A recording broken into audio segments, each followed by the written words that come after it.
আসসালামু আলাইকুম, সবাই কেমন আছেন? আমি মোহাম্মদ সুলতান, মিশরের রাজধানী কায়রো থেকে। ইফতারির সময় প্রায় কাছাকাছি, নিজেকেও খুব ক্লান্ত লাগতেছে। আমি এখন ছোট একটা ভিডিও নিয়ে আসবো।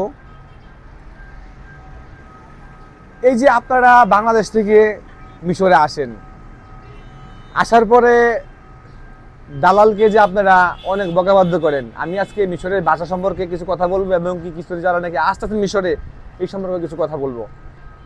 অনেকে মন খারাপ করতে পারেন, কিন্তু ভাই মন খারাপের কিছুই করার নাই, মন খারাপের কোনোই এখানে নাই।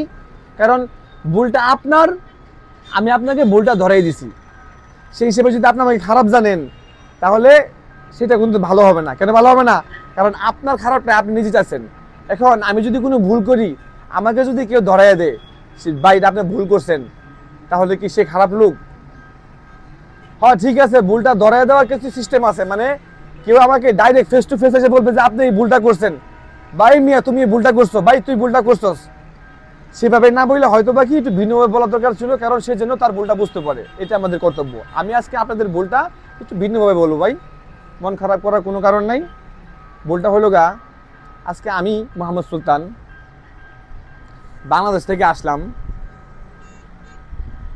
বাংলাদেশ থেকে আসার সময় অনেক ধরনের লোক, দালাল আমাকে বলতেছে আপনি কি কাজ পারেন? আমি গার্মেন্টসের কাজ পারি। গার্মেন্টস আপনি কি কাজ পারেন? আমি গার্মেন্টসের অ্যাসিস্ট্যান্ট প্যাটার্ন মাস্টার, গার্মেন্টসের এই সেই এই স্যাম্পল ম্যান, এই সেই বিভিন্ন কিছু বললাম।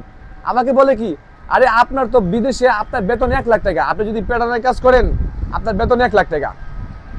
ভাই আমার বেতন 1 লাখ টাকা? হ্যাঁ। তো আমি কি তার লোভে, তার কথার লোভে কি আমি পাসপোর্ট জমা দিলাম, টাকা জমা দিলাম, বা পাসপোর্ট করলাম, টাকার ব্যবস্থা করলাম। তো ব্যবস্থা করলে, পাসপোর্ট করলে পরে এই যে আমি পাসপোর্ট করলাম, এই যে আমি দালালের কথাটা বিশ্বাস করলাম, আমার বেতন 1 লাখ টাকা। আমার বেতন বাংলাদেশে কত বর্তমানে? আমার বেতন যদি বাংলাদেশে এখন 20,000 টাকা হয়ে থাকে, তাহলে আমি কি এখানে মিশরে আসে কি আমি 1 লাখ টাকা আশা করতে পারি? অথবা মিশরে যদি আমি আসি, আমি কোন কাজটা নিয়ে আসবো মিশরে, বা কোন কাজটা আমি পারি যে মিশরে আসলে আমাকে 1 লাখ টাকা বেতন দেবে? ঘুরে গেলে সে একটা কথাই আসে, মানে কিছু কিছু দালালরা বলে, ভাই দালাল না বললে তো উপায় নাই। দালাল শব্দ আপনি খারাপভাবে নেবেন না, আমি দালালদেরকে বলছি কোনো খারাপ শব্দ নেবেন না। দালাল মানে মানে শুধু বোঝানোর জন্য আর কি, একজন লোককে বোঝানোর জন্যই আর কি। কারণ এই দেশে যারা মিশরীরা আসে, নতুন লোক আসে, এরা সবাই দালাল বলে। তা আমি তো ভাষাটা বলতেছি বা এই ভিডিওটা করতেছি নতুন লোকের জন্য। তো নতুন লোকরা অবশ্যই দালাল বললে ওনাদেরকে চিনবে, সেক্ষেত্রে আর কি দালাল বলা। তাছাড়া দালালের কোনো মন খারাপ করার কোনো টেনশন নাই। আর মিশরে যত দালাল আছে সবগুলো আমাদেরই বন্ধু বান্ধব, করে লাভ নেই ভাই। কেউ করে কেউ করে না, তবে আমরা সবাই একসাথেই বসে চা খাই চার দোকানে, এটা টেনশন করে লাভ নাই। তো এই যে আমি যেটা বলছিলাম, আমি মিশরে আসলে 1 লাখ টাকা বেতন পাবো। আমার কাজটা কি, আমি কি কাজটা করি সেটা তো দরকার আছে আমার জানার ভাই, না নাকি শুধু আমি মনে করেন দালালে বললো আমি আইসা বললাম মিশরে আর 1 লাখ টাকা বেতন আমি পাই গেলাম গা? সম্ভব না। বিদেশটা মানে আপনি প্রথম আসছেন, প্রথম আসার পরে আপনি আগে কথা, আপনার যে মুখের জবান, এই দেশের যে জবান, যেই দেশের যে জবানটা আছে, মিশরের ভাষা আছে, সেটা আপনাকে আগে কন্ট্রোল করতে হবে। মিশরের ভাষা কন্ট্রোল করার পরে যদি আপনি একটা ভালো কাজের পজিশনে আপনি পৌঁছাইতে পারেন, কারণ আপনি কাজ জানেন, আপনি তো কাজ জানেন, তাহলে আপনার কাছে শর্টটা কি হয়েছে? বাকি হইল গা মিশরের ভাষা। তা আপনি যদি মিশরের ভাষা জানেন, তো সেই ক্ষেত্রে আপনি হয়তো বাংলাদেশে পাইতেন 20,000 টাকা, সেই ক্ষেত্রে মিশরে আইসা হয়তো বা আপনি নতুন অবস্থায় পাবেন 30,000 টাকা বা 35,000 টাকা বা 40,000 টাকা আপনি পাবেন। কিন্তু আপনি 1 লাখ টাকা আশা করতে পারেন না। আর যদি আপনি আশা করেন, সেটা ভুলটা আপনার। এই বলতেছি যে মানে আপনার ভুলটা আমি আপনাকে ধরাই দেওয়ার জন্য, মানে এটাই আপনার ভুল। এখন বলবেন যে ভাই আমাকে তাহলে কেন মিথ্যা কথা বললো? ভাই মিথ্যা কথা কেন বলছে? বর্তমান জগতে আপনাকে যে কথা বইলে টাকা নিতেছে, যদি কথা বইলে আপনার কাছে আমি টাকা আনতে পারি, তাহলে আপনার লাঠি ধরে তার লাভ আছে আমার? যদি আপনার কাছ থেকে আমি মধুর কথা বলে টাকা আনতে পারি, তাহলে আমার তো আর বন্দুক পিস্তল লাঠি ধরে লাভ নাই। তো আপনার কাছে সেই কথা বললেই আপনি টাকা দিয়ে দিচ্ছেন আমাকে, আপনি এই দেশের মিশরে আসতেছেন। তো সেই ক্ষেত্রে আপনার সাথে আমার অন্য কোনো অপশন ব্যবহার করা লাভ নাই। যদি আপনি কথায় টাকা না দিতেন, সেই ক্ষেত্রে যদি আমার দরকার হইতো আপনাকে আমি ভয়ভীতি দেখাইতাম, কিন্তু আপনি আমাকে কথায় টাকা দিয়ে দিয়েছেন। অতএব টাকা দেওয়ার সময় দালালদেরকে অবশ্যই জিজ্ঞাসা করবেন বা কথা বলে নেবেন বা আসলে কীভাবে বলে নেবেন, অথবা যদি মিশরে কোনো লোক থাকে সেই ক্ষেত্রে ওদেরকে ফোন করে জানিয়ে নেবেন। অথবা আপনি মিশরের ইউটিউবিতে, বর্তমানে ইউটিউবিতে বহু চ্যানেল আছে, হাজার হাজার চ্যানেল আছে, ফেসবুক আছে, আপনি ইউটিউবিতে যদি চার্জ দিয়ে দেখেন মিশরের পরিস্থিতি কি, বর্তমান রেট কেমন, কি আসে বিষয়, কতটুকু পাউন্ডের রেট, মিশরে কি গার্মেন্টসের কাজ আছে কিনা বা কত টাকা স্যালারি হইতে পারে, আপনি ভাই বর্তমান 2025 সালে আইসা কোনো কিছুই গোপন থাকে না, আপনি সব কিছু জানতে পারবেন, আপনি সব কিছু জানতে পারবেন। কিন্তু আপনি জানতে চেষ্টা করেন না বা আপনি ভুলভাবে জানার চেষ্টা করেন। ভাই আমি তো ভাই গ্রামে খেতে কাজ করছি, আমি তো ইউটিউব সম্পর্কে কিছু বুঝি না। আপনি গ্রামে খেতে কাজ করছেন, আপনি ইউটিউব সম্পর্কে কিছু বুঝেন না। তো ইউটিউবে যারা নাকি গ্রামে আপনার আছে, আপনার গ্রামে যারা আছে ওরা কিন্তু ঠিকই ইউটিউব সম্পর্কে বুঝে, হয়তো আপনি বুঝেন না। আপনি ওদের কাছে পরামর্শ নেন, আপনি ভাই ওদের কাছে পরামর্শ নেন। আমি দুঃখিত, মানে গলা শুকিয়ে আসতেছে, রোজা শেষ পর্যন্ত, মানে ওই টাইম শেষ পর্যন্ত ইফতারির, তো সেই কারণে আর কি, মানে ইফতারির টাইম প্রায় কাছাকাছি আর কি, দুঃখিত সেই কারণে। তা আপনি যেটা বলছিলাম, আপনি জিজ্ঞেস করেন ভাই আপনার যে ব্রেন আমার ঠিক একই ব্রেন, আমার ব্রেনটা হয়তো বা একটু খোলামেলা আছে, বিভিন্ন কিছু জানার চেষ্টা করে, আপনার ব্রেনটা খোলামেলা নাই, মানে এক জায়গাতে বন্দি আছে। তো ব্রেনটাকে খুলেন, ব্রেনটাকে ওপেন করেন, ব্রেনটাকে কাজে খাটান, বিভিন্ন জায়গায় আপনি কাজে খাটান ব্রেনটাকে। আর একটা কথা বলি ভাই, আপনি বিদেশ যদি আসেন তাহলে এর মতো শিক্ষা আপনার বাংলাদেশে বাইরে খাইয়ে ফেলাইবেন, তারপর এরকম শিক্ষা পাবেন না।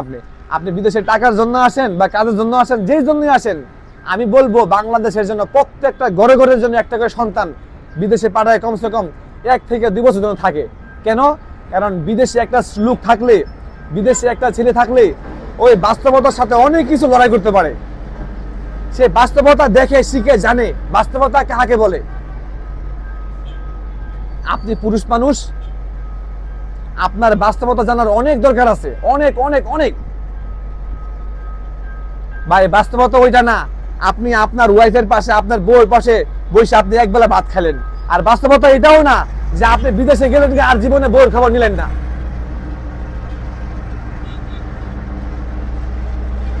বাস্তবতা এটাই, আপনি লোকের সাথে, সমাজের সাথে বর্তমান সময় প্রেক্ষাপটে আপনি মানিয়ে চলতে পারলেই বর্তমান সময় মোতাবেক এটাই বাস্তব। বর্তমানের সময় কি আমি ভালো আছি? ভাই বর্তমান সময় আমিও ভালো নাই, আপনিও ভালো নাই। কারণ কি জানেন? কারণ ভালো থাকাটা কেউ আসে দেওয়া যাবে না, নিজের ভালো থাকাটা নিজেরই করতে হবে। আমি ভালো নাই কারণ আছে, আমার পাশে 10 জন ফ্যামিলি আছে, আমার পাশে 5 জন ফ্যামিলি আছে, ওদেরকে আমার উৎসাহ থেকে চালাইতে হয়, বা আমার একটা উচিলা আর কি চালায় রাখার জন্য, বা আমার নিজস্ব আত্মীয় স্বজন আছে, ওরা আমার হাতের দিকে চায় থাকে, বা আমার দিকে চায় থাকে, বা আমার কথা দিকে চায় থাকে, বা আমার ইনকামের দিকে চায় থাকে। কিন্তু আপনার তো নতুন, আপনি আসছেন বিদেশে, যদি কেউ চায়ও থাকে সেই চাওয়াটাকে আপনি মাফ করে দিবেন, সেই চাওয়াটাকে আপনি ক্যান্সেল করে দিবেন, যে আপনি প্রথম বিদেশে আসছেন বা প্রথম আপনি বিদেশে আসতে চাইতেছেন। আপনার যখন হয়ে যাবে, যখন আপনি ইনকাম করবেন, টাকা ইনকাম করবেন, তখন আপনি সবাইকে দেখবেন। কিন্তু বর্তমানে আপনি মিশরে আসার ক্ষেত্রেই আপনি সবাইকে দেখার চেষ্টা করবেন, তা কিন্তু করলে আপনার অবস্থা খারাপ হয়ে যাবে। কেননা আত্মীয় স্বজন বাড়িতে টাকা দেওয়ার কোনো লিমিটেশন নাই, কোনো শেষ নাই, কোনো শেষ নাই। যত দিবেন ততই লাগবে, সেটা হোক ভাই বোন, বাপ মা, বউ, যাই হোক। আপনি বিদেশে আসছেন, আপনি সোনার হরিণ, যতক্ষণ পর্যন্ত আপনি টাকা দিতে পারবেন ততক্ষণ পর্যন্ত আপনি সোনার হাঁস। টাকা দেওয়া বন্ধ হয়ে গেছে গা, আপনি ওদের চোখে একটু খারাপ হয়ে যাবেন, একটু না বেশি খারাপ হয়ে যাবেন। বিশ্বাস হয় না? আপনার কথা, আমার কথাগুলো বিশ্বাস হয় না? বিশ্বাস হবে, সেই কথাটা একদিন বিশ্বাস হবে যেদিন নাকি আপনি বাস্তবে পড়বেন। এই জন্য বলছি, বাড়িতে বাংলাদেশে কোথাও থাকার দরকার নাই। আপনি মিশরে আসছেন, থাইকা যান। আপনি বাংলাদেশে চলে গেলে আপনাকে পাওনাদার ধরবে, আপনার ছেলে সন্তান, বউ বাচ্চা সবাই অপমানিত হবে, কারণ পাওনাদারের টাকায়।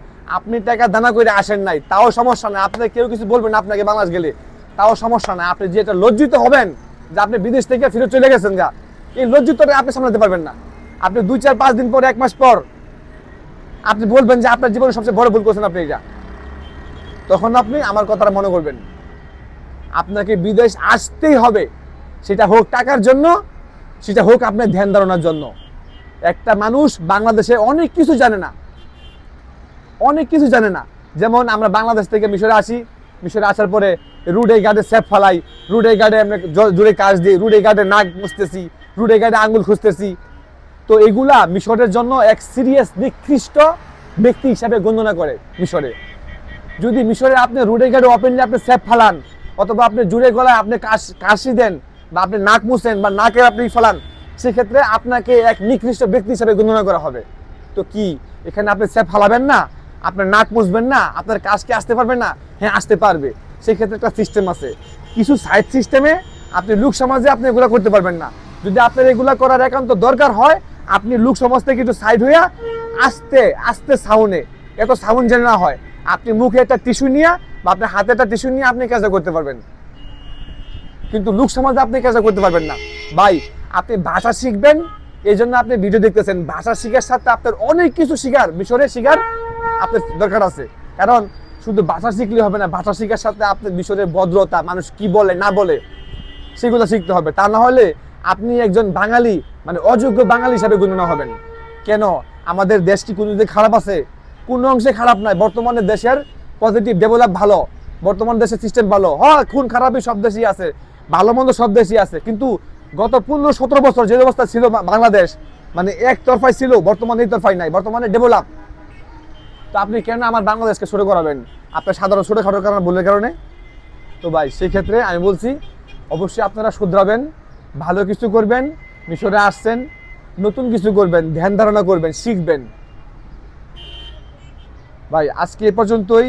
রোজার প্রায় আজকে 18 রোজা, ইফতারির প্রায় শেষ, মানে সময় গণে গেছে। আমারও প্রায় শরীর ক্লান্ত হয়ে গেছে। ইনশাআল্লাহ দেখা হবে আগামী নতুন কোনো ভিডিওতে, নতুন কোনো থিওরি এবং বুদ্ধি নিয়ে। সেই পর্যন্ত ভালো থাকবেন। আল্লাহ হাফেজ।